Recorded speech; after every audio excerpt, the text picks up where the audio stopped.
রাজ্যে পালাবদলের পর প্রথমবার পশ্চিমবঙ্গে সরকার গড়েছে ভারতীয় জনতা পার্টি। বিজেপি সরকার ক্ষমতায় আসার পর 100 দিন অতিক্রান্ত হয়েছে। সেই 100 দিন উদযাপনে উত্তর কলকাতা জেলা বিজেপির তরফে একটি তিরঙ্গা বাইক র্যালির আয়োজন করা হয়। উত্তর কলকাতার শহরতলি জেলার পক্ষ থেকে আয়োজন করা হয়েছে তিরঙ্গা যাত্রা। শুরু হচ্ছে টবিন রোড থেকে, অর্থাৎ বরানগর বিধানসভা থেকে শুরু হচ্ছে এবং খড়দা পর্যন্ত যাবে এই তিরঙ্গা যাত্রার বাইক র্যালি। টবিন রোড থেকে শুরু করে বাইক র্যালিটি খড়দহ পর্যন্ত যাবে। পাশাপাশি 100 দিন উদযাপনে হর ঘর তিরঙ্গা কর্মসূচিরও আয়োজন করা হয়। তথ্য প্রযুক্তি দপ্তরের মন্ত্রী কল্যাণ চক্রবর্তী বলেছেন, বাংলাকে ভারতবর্ষের সঙ্গে যথার্থভাবে সংযুক্তকরণ করেছে বিজেপি সরকার। ডাবল ইঞ্জিন সরকার আসার পরেই পশ্চিমবঙ্গের যথার্থ উন্নয়ন সম্ভব হয়েছে। ক্ষমতায় আসার 100 দিনের মধ্যেই দ্রুত গতিতে সরকার এগিয়ে চলেছে।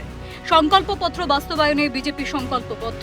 পশ্চিমবঙ্গের উপর থেকে যে বিপুল ঋণের বোঝা, সেটাও পরিশোধের ব্যবস্থা করা হচ্ছে। বাংলাকে ভারতবর্ষের সঙ্গে যথার্থভাবে সংযুক্ত করতে, তার কারণ এতদিন ধরে আমরা দেখছি যে বিশ্ব বাংলার নাম করে ক্রমাগত পশ্চিমবঙ্গকে পশ্চিম বাংলাদেশের দিকে নিয়ে যাওয়ার চেষ্টা তারা করেছে। যথার্থ মহাভারতীয় স্রোতের সঙ্গে পশ্চিমবঙ্গর স্রোত বা বঙ্গীয় ধারার স্রোত একত্রে মেশানোর চেষ্টা এই বিজেপি সরকারই একমাত্র করছে। যথার্থ উন্নয়ন এই বিজেপি সরকার আসার পরে, ডবল ইঞ্জিন সরকার আসার পরেই পশ্চিমবঙ্গে সম্ভব হচ্ছে। তিরঙ্গা বাইক র্যালিতে অংশগ্রহণ করেছিলেন পানিহাটি বিধানসভার বিধায়ক রত্না দেবনাথ। বিজেপি সরকার যথার্থ জাতীয়তাবাদী সরকার। আগামী দিনে পশ্চিমবঙ্গবাসীর প্রত্যাশা পূরণের জন্য আরো কর্মসূচি গ্রহণ করা হবে আশ্বাস মন্ত্রী এবং বিধায়কের।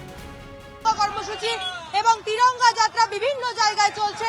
পাশাপাশি বিজেপি সরকারের এ রাজ্যে 100 দিন উদযাপনেও এই তিরঙ্গা যাত্রা পালন করা হচ্ছে। বরানগর থেকে খড়দা বিধানসভা পর্যন্ত বাইক র্যালির মাধ্যমে।